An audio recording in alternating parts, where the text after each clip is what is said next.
nínú ìròyìn wa lálẹ́ òní, ààrẹ Muhammadu Buhari tẹnumọ́ ìpinnu orílẹ̀-èdè Nàìjíríà láti fààyè gba ìrọ̀rùn àwọn òtòṣì àti àwọn aláìní láwùjọ. Ìpínlẹ̀ Ògùn àti Ọ̀yọ́ fi ọwọ́ sí ìwé àdéhùn mọ́gbọ́ọyé lórí ètò ààbò ibodè. Àwọn obìnrin Islam ń fẹ́ òpin sí ìyàsọ́tọ̀ àwọn tó ń lo hijab. Ẹ káalẹ́ o. Wọ̀nyí ni àwọn ìròyìn tó ń wá sí etí ìgbọ́yín láti iléeṣẹ́ NTA Ijebu ode. Ṣẹ́gun Adékọ̀yà ni oníròyìn yín. Ààrẹ Muhammadu Buhari ti tẹnumọ́ ìpinnu orílẹ̀-èdè Nàìjíríà láti pèsè àwọn ohun amáyédẹrùn fún àwọn òtòṣì àti aláìní láwùjọ. Ọ̀rọ̀ yìí ni ó sọ nígbà tí ó ń jábọ̀ fún gbàgede àtúnyẹ̀wò ìbádọ́rẹ̀ẹ́ African Peer Review Forum ti àjọ ìṣọ̀kan Áfíríkà ní ìlú Addis Ababa. Ààrẹ ṣàlàyé wípé orílẹ̀-èdè yìí yóò ṣàmúlò àwọn àǹfààní ẹ̀rọ ayárabíàṣá ICT láti mú ìgbé ayé tó dẹrùn bá mùtúmùwà. Adamu Sambo ló jábọ̀ ìròyìn.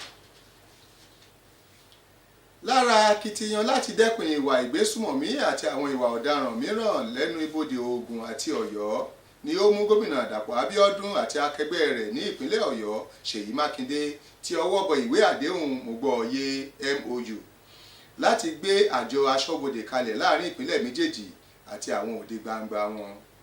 Ibi ìpàdé ààbò kan tí ó wáyé ní ìlú Abẹ́òkúta ní ìbuwọ́lùwé ọ̀hún ti ṣẹlẹ̀. Lékan Àgbọ̀ndé ló jábọ̀ ìròyìn. Àwọn ẹlẹ́sìn Islam ní ọ̀dọ́ láti gbà níyànjú láti múra sí iṣẹ́ pẹ̀lú ọ̀pọ̀lọpọ̀ sùúrù nínú ohun gbogbo tí wọ́n bá ń ṣe, kí wọ́n sì sá fún ìsákùsá eré àti lọ́lá. Èyí ni kókó hútúbà ìkìlọ̀ láti ẹnu Alhaji Muftau Gbádégẹṣin ní mọ́ṣáláṣí gbogbogbò ìlú Ìjẹ̀bú Òde. Kẹ́hìndé Amẹ̀lẹ̀ ló jábọ̀ ìròyìn. Ẹ gbọ́ síwájú sí i. Ọ̀rọ̀ àmọ̀ràn ti lọ sọ́dọ̀ àwọn mùsùlùmí òdodo pẹ̀lú àwọn ọ̀dọ́ láti jáwọ́ nínú ìwà bàjẹ́ bíi pípa ọmọlàkejì láti lówó, lílo ẹ̀rọ ayélujára láti jalè àti àwọn ìbàjẹ́ mìíràn. Èyí ni ọ̀rọ̀ tí ó wáyé láti ẹnu Imam Alhaji Muftau Gbádégẹṣin ní mọ́ṣáláṣí àpapọ̀ tìlú Ìjẹ̀bú Òde. Ohun tí a sọ ní túbà lẹ́nìí nípa àwọn ọmọ wa láwọn ọ̀dọ́ wa, àwọn ọmọ tí wọ́n ti péjú ọdún tó ń wá ògùn wọn là tó ń fẹ́ ṣiṣẹ́ mọ́. Ìwà owó yìí ti pọ̀ jù láàrin àwọn ọmọ wa. Àwọn ìyá wa kẹ̀ wọ́pọ̀ láwọn tó ń fà á. So láti gbọ́ pé àwọn kan ń ṣe ìyá yahoo. Ẹ̀dẹ̀ rán wọn ní ẹrójú olè ẹ̀mú ọmọ yóò ṣàgbàfọ̀ ó káṣọ wálé. Lára àwọn onígbàgbọ́ náà sọ̀rọ̀ lórí ẹ̀kọ́ tí wọ́n kọ́. Ní ìmáàmù sọ fún wa lẹ́ni ni pé àwọn ọmọ wa ọ̀nà tó fi ń wáwó dáa, káwọn kéékèèké kọ́ lọ máa pààyàn kọ́ fi máa wáwó pé ọ̀nà burúkú ni owó yẹn kò ní pẹ́ lọ́wọ́ wọn. Ẹni tó bá fọwọ́ ẹ̀ ṣiṣẹ́ kò lè owó tó bá rí bẹ́ẹ̀ kò ní pẹ́ lọ́wọ́ ẹ̀. Pé òun láti sọ fún àwọn ọmọ wa kọ́ yé wá owó pẹ̀lú ọ̀nà tí ò tọ́. Òun náà ní bọ́yẹ sọ fún wa ń sìn, ó jẹ́ ká mọ̀ pé àwọn òbí gangan ló nípa pàtàkì tó máa kó nípìnkì sáyé ọmọ. And pàtàkì náà ni wípé àwọn òbí mi wà, àwọn ló ń sọpọ́ọ̀tì àwọn ọmọ wọn níwà bàjẹ́. Ọ̀dọ́ ẹ̀kọ́ jẹ́ kó òbí mọ̀ pé torí ẹ̀ tó bá sọpọ́ọ̀tì ọmọ ọjọ́ tí aburú náà máa ṣẹlẹ̀, àwọn ló máa jẹ èyí tó pọ̀ jù nínú ìyà yẹn. Ó pọ̀ ọ̀dọ́ ẹ̀kọ́ takọ́ lé ní. Wọ́n bá ra àwọn ọ̀dọ́ láti ní ẹ̀mí sùúrù pẹ̀lú iṣẹ́ àṣekára, pàápàá kí àwọn òbí wọn kí wọ́n máa mójútó wọn nígbàkúgbà àti lóòrèkóòrè.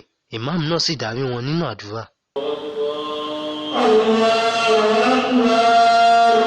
Nínú Ìjẹ̀bú Òde, Kẹ́hìndé Amẹ̀lẹ̀ ló ń jábọ̀ ìròyìn. Ẹ káàbọ̀ padà. Ká tó máa tẹ̀síwájú ní ìròyìn, ẹ jẹ́ ká tẹ́tí sí àwọn ìkéde yìí náà. Ǹjẹ́ ẹ ti gbọ́ pé kí ni pé kókó lẹ́gùn yán ṣùkú lọ́kọ̀ àgbàdo ká sọ̀rọ̀ kábà bẹ́ẹ̀ ọkọ̀ gbòógì níléèwé gíga Àtìbà yunifásitì ń ṣe. Tá a bá ní kẹ́dàálẹ̀ kẹ́tùsà bí òṣùmàrè ṣe yọ tẹ́tẹ́ láwọ̀ sọ́mọ̀ ní Àtìbà yunifásitì tó kalẹ̀ sílùú Ọ̀yọ́ ṣe yọ láàrin àwọn akẹlẹgbẹ́ rẹ̀. Ìwé ẹ̀rí wọn múnádóko ètò ẹ̀kọ́ wọn sì mọ́yẹ́ lórí. Pẹ̀lú àwọn ètò ẹ̀kọ́ bíi nursing science, medical laboratory science, public health, accounting, economics, agricultural extension and development àti bẹ́ẹ̀ bẹ́ẹ̀ lọ. Ìwọ tó o bá ti gba 140 máàkì níbi ìdánwò UTME tàbí tàbí jù bẹ́ẹ̀ lọ tó sì tún wá ní kírẹ́dìtì 5 tó yanrantí nínú ìdánwò wáyẹ́ẹ̀kì tàbí nẹ́kò tara ṣàṣà kó wá darapọ̀ pẹ̀lú iléèwé Àtìbà yunifásitì fún àlàyé lẹ́kùnrẹ́rẹ́ ó lè pèsè àwọn ẹ̀rọ ìbánisọ̀rọ̀ wọ̀nyí 08103494852 tàbí 08038579822 tàbí kó o kàn sí wa lórí ẹ̀rọ ayélujára wa www.atibauniversity.edu.ng. Àtìbà yunifásitì ọ̀kan pàtàkì lára yunifásitì tí ìjọba Nàìjíríà lù ló ń tẹ̀. ẹ káàbọ̀ padà. ààrẹ Muhammadu Buhari ti ṣe àpèjúwe olóògbé Ernest Shonekan tí ó ti fi ìgbà kan jẹ́ ààrẹ fìdíhẹ́ lórílẹ̀‐èdè Nàìjíríà gẹ́gẹ́ bí ẹnìkan tí ó fi ìgboyà gba orílẹ̀‐èdè Nàìjíríà kúrò lọ́wọ́ ewu. èyí ni a ó máa rántí nínú ìtàn orílẹ̀‐èdè yìí. ààrẹ sọ̀rọ̀ níbi ètò ọjọ́ akúlàádèrè Night of Tribute tí wọ́n ṣe fún olóògbé náà ní ìlú Èkó. Adéníyì Táíwò ló jábọ̀ ìròyìn. a ò ní rí jù báyìí lọ nínú ìròyìn wa lálẹ́ òní, ṣùgbọ́n ká tó máa lọ ẹ gbọ́ kókó inú ìròyìn lẹ́ẹ̀kan sí i. ààrẹ Muhammadu Buhari tẹnumọ́ ìpinnu orílẹ̀-èdè Nàìjíríà láti fààyè gba ìrọ̀rùn àwọn òtòṣì àti aláìní láwùjọ. ìpínlẹ̀ Ògùn àti Ọ̀yọ́ fi ọwọ́ sí ìwé àdéhùn mogbọ́ọyé látàrí ètò ààbò tí ó ń mẹ́hẹ. àwọn ọ̀dọ́ mùsùlùmí ni a gbà níyànjú láti sá fún ohun gbogbo tí ń jẹ́ eré àsápajúdé lórí à ń wá ọlà òjijì. ó dàárọ̀ Ṣẹ́gun Adékọ̀yà ló ti ń jábọ̀ ìròyìn.